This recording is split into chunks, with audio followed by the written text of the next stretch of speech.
So a guy I've never heard of, Thomas Corbett Dillon, has recently shot to popularity because he's been on GB News basically espousing the idea about white genocide.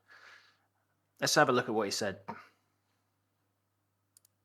Is 10% of the world is white people. That is the minority. And once again, another country is being turned into a no longer white nation. You're looking at the same thing they did in South Africa. It's happening in Europe, all across Europe. And in 10, 20 years, there will be no white nations left. And then the question is, where do white people go? If there is a genocide against white people, where do they go? There is no more land. So this argument, oh, but isn't it so nice that it would be boring if we didn't have these people? Oh, because what, you can get a curry down the street. Guess what? In 20, 30 years, there will be no white nations left. And I would love to know where you're planning on going when they really turn on us, because it has happened before and it will happen again. So while I don't necessarily agree there's actually a genocide currently against white people, we look at the definition of how the 1948 United Nations Convention on the Prevention and Punishment of the Crime of Genocide, CPPCG, defines it: killing members of the group, causing serious bodily or mental harm to members of the group, deliberately inflicting on the group conditions of life calculated to bring about its physical destruction in whole or in part, imposing measures intended to prevent births within the group, forcibly transferring children of the group to another group. Okay, this one, when you look at the rate of births from white people to non-white people in Britain, at least when you look at the rate of abortions, it seems to have been encouraged more in one culture than the other. White people are aborting way more babies than non-white people. Apart from that, I wouldn't really say it would be genocide. But I think we need people like Thomas Corbett Dillon, because we need to have voices on that side of the debate in order to bring the debate back to the middle, or at least back to our side a little bit more, away from the radical left. Because that's the direction it's been in, and we haven't had voices on the right saying these sorts of things enough. That's why people like Steve Laws, with the complete remigration policy that he has, are important. And I don't think we should just demonize them. I think we should listen to their arguments, and if we disagree, we should put other arguments back toward them. But are they evil? No. Do they have valid points? Possibly. Should they be met with ideas? Yes. Should they be silenced? No. There's some evidence of what he's saying. Maybe, not genocide yet, but the beginnings of what you would expect if you want to subjugate a people's. From the top down of a country, the institutions have to be the ones leading the fight. And there is evidence of that. Just today, the Parker Review stated that white males will naturally hold fewer board seats in the future due to changing social demographics and the increasing ethnic diversity of the UK population, but also because of direct policies, hiring policies, of board members that are implemented by the people doing the hiring. So that sounds like it's just a natural state of things when you have a more diverse population. But it's not.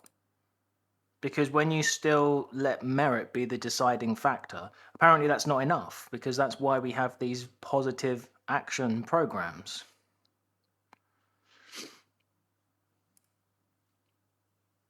NHS worker sues trust over BAME-only leadership courses. An advert for a new leadership course, maximising your potential leadership for Black, Asian and minority ethnic staff. Reading further on, it stated that there were other leadership courses available, but there weren't any exclusively for Black, Asian and minority ethnics. Apparently, they need a safe space away from their non-BAME colleagues to learn and to be comfortable. I was just flabbergasted. I was just so disappointed. How can you be a leader of a fully, multi-ethnic team, including white people, if you cannot learn and do a course in their presence. I was So this just is inherently exclusionary policy, omitting white people from being near non-white people because they can't deal with being near white people. They need like a safe space away from white people. Well, that in itself, this massive behemoth, the NHS, with all of the spending, it's creating an environment where it's putting the idea in people's heads that white people need to be segregated from non-white people. Otherwise, they won't be safe. Now, follow that thought through to conclusion, and where does that end up? It's pitting two peoples against each other as enemies. I did not, I just thought this cannot be right. It just felt totally and utterly wrong. I don't have the opportunity, or my white colleagues do not have the opportunity to do a leadership course with my non-white colleagues. You need to learn from each other. You need to work together to get a good team. You need to be able to talk to each other, know each other's strengths and weaknesses, have each other's backs. How can you do that if you're segregated on the colour of your skin? Segregation. This has been a natural position since going back to the 80s, where whites and blacks lived among each other in all different types of communities, and people got on fine. Even when I was growing up in the 90s, there wasn't this whole feeling that we had to solve the integration of different races. Everyone was very happy-go-lucky about it at the time, and you didn't think anything of it if you had a black person in your friend group or black-owned businesses nearby, corner shops or whatever. Like, I remember going to them. There was no animosity. There was no feeling like we had to do something to make this work, because it was just how it was. The whole industry, the grievance industry, is seemingly just creating divisions and animosity where it didn't previously exist. And it goes against the entire stated principle of these programs, the BAME-only programs. They're the ones causing the division when it wasn't there previously. According to skin colour, has never been legally endorsed in the history of the UK. So our case is basically seeing whether the actions taken by the NHS is unlawful racial segregation, or whether the positive action is lawful. We are testing the racial segregation in the UK, the definition of it in the UK, in 2025. It's what it does within the working environment. There's other examples too we can find. There's several here. With police hiring, Force denies positive action recruitment is a block on white British applicants.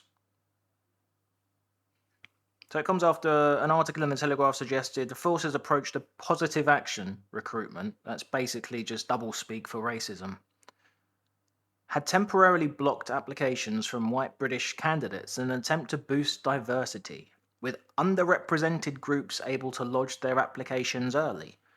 Well, that sounds like treating people of a different race differently, purely because of their race. Positive action allows people from underrepresented groups to submit an application which is held on file until a recruitment window is opened, unlike white people that have to wait because there's different rules for you. In a statement, the Force said, "Our diversity, equality and inclusion team supports and consults with those with different protected characteristics such as sex, disability, sexual orientation and race to ensure their views can influence and improve the service the Force delivers." Why do you care about any of those things? Do you want to hire on different demographics just to tick boxes? Or do you want to hire to get the best possible people on board on your team that can do the best possible job? You're public servants serving the community. You need to be able to get the best people. And the best people aren't determined by these characteristics that you can't control. They also work to improve the well-being of everybody in the organisation and inclusivity overall. It always comes with this wonderful, smiling, happy, caring face and appearance, or facade. But beneath it, you just boil it down and you're just left with racism.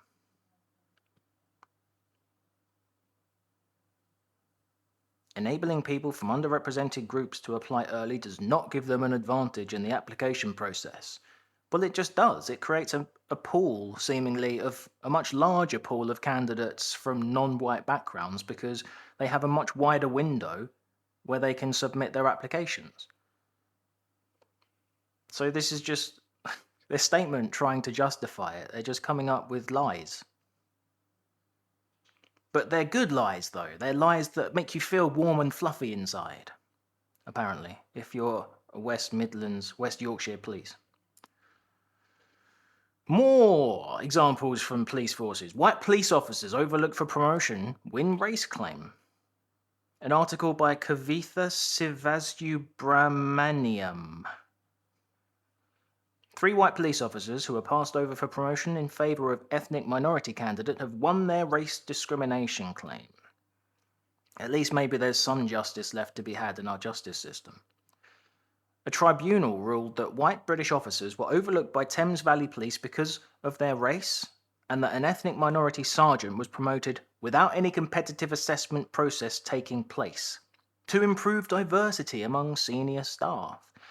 So it doesn't matter that we flouted the rules and we didn't even do a proper assessment because it was to improve diversity. Do you see? You see the game we're playing now? As long as it's to improve diversity, you can get away with whatever you want to. You can be racist against white people because it's to improve diversity. It's a good thing to be racist against white people.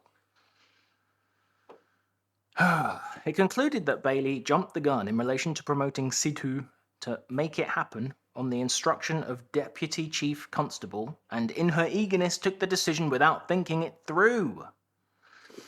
She then tried to retrospectively justify it by saying lateral moves were part of the BAME progression program, which clearly did not exist at the time. The officers, who had between 19 and 26 years of experience within the force between them, were blocked from applying. That's far more experience than PC Situ. We've got another example here. We're moving into the military now, the RAF. RAF diversity targets discriminated against white men. Initiatives to increase the numbers of women and people from ethnic minorities in the RAF led to unlawful positive discrimination. Positive discrimination. How can discrimination be positive? It's an oxymoron. The head of the RAF has admitted some men were discriminated against. The internal inquiry was sparked by the resignation of female RAF group captain who told her superiors the policy penalised white men. They'd faced significant and unreasonable pressure to meet diversity targets set by the last Chief of the Air Staff, Sir Mike Wigston. Of course, he's been knighted. But the unnamed senior female RAF recruitment officer told her superiors that fast-tracking women and ethnic minorities was contrary to the Equality Act and discriminated against white men. The RAF argued its policies amounted to positive action, not discrimination. It's just discrimination a particular way. That makes it positive. They also admitted its target for 40% of the force to be female and 20% from an ethnic minority background by 2030 is unrealistic. Why do you set these arbitrary numbers? You just want the best. This is the military. When you're at war, what's the first thing you think of? Have we got the correct ethnic minority representation here that someone set arbitrarily in a bureaucratic process sometime in an office somewhere? Or is it, do these men and women fighting beside me have the best possible skills that we could have here? When the shit goes down, everyone's ready. Everyone knows what to do. Everyone acts, the best possible outcome is achieved because you've got the best possible people. Lives are on the line. National security is on the line.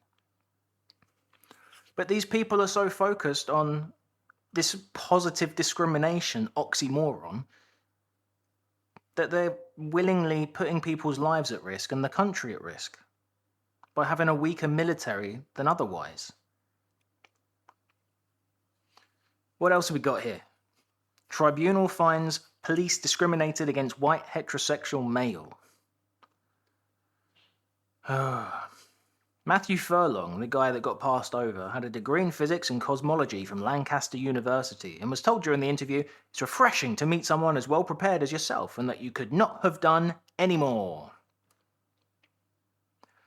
It was claimed by police force that a total of 127 candidates were found equally suitable for the job of police constable. So, seemingly they had a lot more than 127, but 127 of the people who applied were perfectly equally suitable. How can 127 people be perfectly equal at anything? There's just smacks of communism. If everyone's equal, no one is. I mean, no one. If everyone's equal, how does that even make sense? I mean, this guy had 2 degrees, right? Well, no, a degree in physics and cosmology. Everyone had a degree? Or did they try and balance it out other ways? Like, oh, this guy's got a degree, but this person's black, so swings and roundabouts, innit? Also, if you got 127 candidates that could possibly pass, what do you do then? Do you just go, well, we'll just pick at random one of them? Or do you go, okay, let's raise the bar, let's raise the threshold and try and whittle it down so we've got a much more highly qualified, smaller group of people out of this 127? What if you whittled it down to 10 people and you were super discriminatory about the skills and experience these people had and their potential? You could get down to like some elite candidates left over that you could hire from. And they're saying, no, 127, they were all fine. That just smacks of the bar is way too low for being a police constable. And that explains the level of policing that we see on a daily basis around the UK. It's not just the police and the military, it's also fire services. Fire chiefs make it harder to get a job if you're a white man. One of Britain's largest fire brigades has a totally bonkers recruitment policy requiring white men to score higher in tests. West Midlands Fire and Rescue Service wants 60% of new recruits to be women and 35% to be from black and minority ethnic groups. Why? Why does it matter? When your house is burning down, you don't give a shit if the person is black or a woman. You give a shit if they're a competent firefighter that's going to save your children or stop your house from burning down. These people have got their priorities absolutely wrong. And these are our institutions that are doing critical frontline services, either in national security if it's the military, or in protecting civilians from fires, car accidents, or crime, be it the police force or the fire services. Why are the priorities to hit targets at the expense of creating competent teams? This is insane. This is how far the pursuit of putting other ethnicities on a pedestal and raising them up over white people has gotten us. It's gotten us to a point where the country is becoming a worse run, more dangerous place because we're overlooking the best people and instead focusing on other things that aren't important for the job, i.e. ethnicity, or sex if it's a woman or a man. These tests are there to make sure the applicant has a certain fitness and intelligence level for a job where they put their own lives at risk and save other people's. A fire brigade source said, "This directly discriminates against white men. This is adopted to manipulate diversity figures to meet targets." It's just insane. And then we have how we balance the scales of justice in this country are not free of this disease either. The Law Society of England and Wales offers free workshops for black, Asian and minority ethnic solicitors to support their career progression. Doesn't do that for white people, apparently. Okay. BBC defends BAME-only internship as the right thing to do. It's the right thing to do, to discriminate against people. The mind virus has infested these people so deeply they can't even see that they're the ones being racist. A BBC internship opportunity advised as open only to candidates from a black, Asian or non-white ethnic minority background has been described as a technical fix to a cultural problem by one of the UK's leading workplace diversity experts. A technical fix to a cultural problem. What cultural problem? The cultural problem of Britain just trying to have a meritocracy and raise the best, most competent people up to the highest levels so we can have the best functioning country possible? Is that a cultural problem? That sounds like a massive benefit if we can have a country that does that. We want the best people. It doesn't matter where you're from or who you are. Here's another example. Blatant discrimination.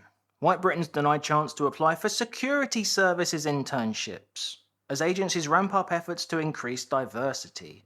So MI5, MI6, GCHQ, if you want to be James Bond, if you're a white man, it's going to be a problem.